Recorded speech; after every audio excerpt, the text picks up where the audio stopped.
Welcome back to the Fireside with me, your host, Kenwaii.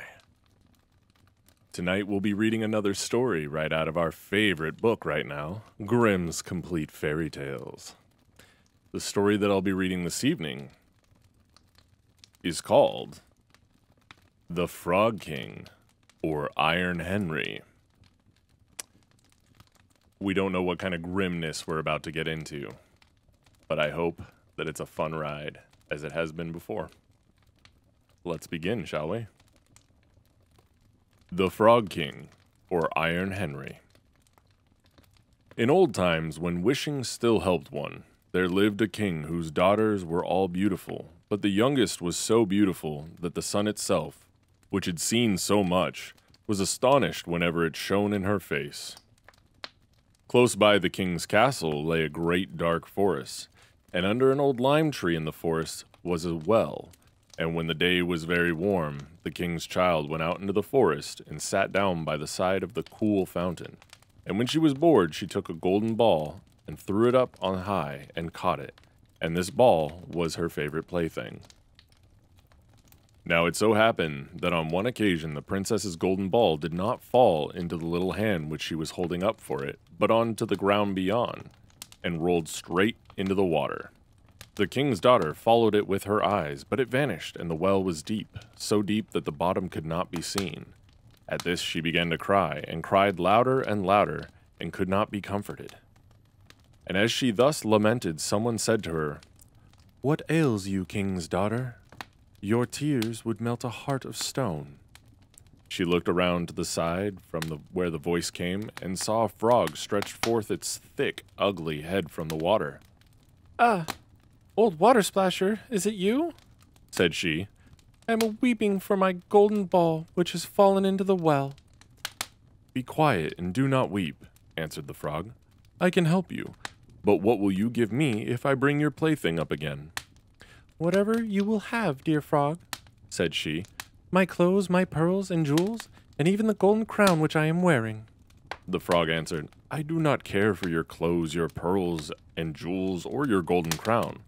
But if you will love me and let me be your companion and playmate, and sit by you at your little table, and eat off your little golden plate, and drink out of your little cup, and sleep in your little bed, if you will promise me this, I will go down below and bring you up your golden ball again." "Oh yes," she said. "I promise you all you wish, and if you will but bring me my ball back again." She, however, thought, "How the silly frog does talk. He lives in the water with the other frogs and croaks, and can be no companion to any human being." But the frog, when he had received this promise, put his head into the water and sank down, and in a short while came swimming up again with the ball in his mouth, and threw it onto the grass. The king's daughter was delighted to see her pretty plaything once more, and picked it up and ran away with it. "Wait, wait," said the frog. "Take me with you. I can't run as you can." But what did it avail him to scream his croak after her as loudly as he could? She did not listen to it, but ran home and soon forgot the poor frog, who was forced to go back into his well again. The next day, when she had seated herself at the table with the king and all the courtiers, and was eating from her little golden plate, something came creeping splish splash up the marble staircase, and when it got to the top, it knocked at the door and cried, "Princess, youngest princess, open the door for me." She ran to see who was outside, but when she opened the door, there sat the frog in front of it. Then she slammed the door, in great haste sat down to dinner again, and was quite frightened. The king saw plainly that her heart was beating violently, and said, "My child, what are you afraid of? Is there perchance a giant outside who wants to carry you away?" No," she replied. "It is no giant, but a disgusting frog." "What does a frog want with you?" Dear father, yesterday, as I was in the forest sitting by the well, playing, my golden ball fell into the water, and because I cried so, the frog brought it out again for me, and because he so insisted, I promised him he should be my companion, but I never thought he would be able to come out of his water, and now he is outside there, and wants to come in to me." In the meantime, it knocked a second time and cried, "Princess, young princess, open the door for me. Do you not know what you said to me yesterday by the cool waters of the fountain? Princess, young princess, open the door for me." Then said the king, That which you have promised you must perform. Go and let him in." She went and opened the door, and the frog hopped in and followed her step by step to her chair. There he sat and cried, "Lift me up beside you." She delayed, until at last the king commanded her to do it. When the frog was once on the chair, he wanted to be on the table, and when he was on the table, he said, "Now push your little golden plate nearer to me that we may eat together." She did this, but it was easy to see that she did not do it willingly. The frog enjoyed what he ate, but almost every mouthful she took choked her. At length he said, "I have eaten and am satisfied. Now I am tired. Carry me to your little room and make your little silken bed ready, and we will both lie down and go to sleep." The king's daughter began to cry, for she was afraid of the cold frog which she did not like to touch, and which was now to sleep in her pretty, clean little bed. But the king grew angry and said, "He who helped you when you were in trouble ought not be despised by you afterwards." So she took hold of the frog with 2 fingers, carried him upstairs, and put him in a corner. But when she was in bed, he crept to her and said, "I am tired. I want to sleep as well as you. Lift me up, or I will tell your father." Then she was terribly angry, and took him up and threw him with all her might against the wall. "Now you will be quiet, odious frog," said she. But when he fell down, he was no frog, but a king's son with beautiful, kind eyes. And it came to pass that, with her father's consent, he became her dear companion and husband. He told her how he had been bewitched by a wicked witch, and how no one could have delivered him from the well but herself, and that tomorrow they would go together into his kingdom. Then they went to sleep. And the next morning when the sun awoke them, a carriage came driving up with 8 white horses which had a white ostrich feathers on their head, and were harnessed with golden chains, and behind stood the young king's servant, Faithful Henry.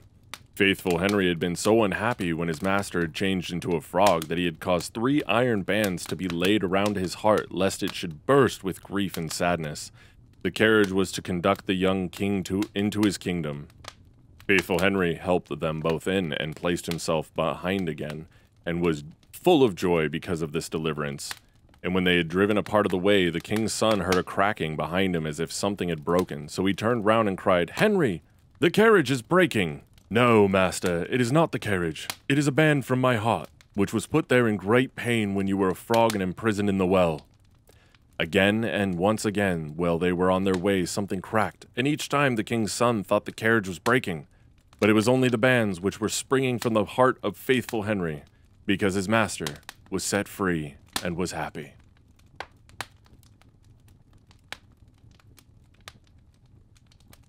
And that is the story of the Frog King, or Iron Henry. That was definitely less grim than the tales we've been reading previously. I would say that I half expected the frog to have not had a great time getting thrown up against a wall, but instead, he just turned into the prince.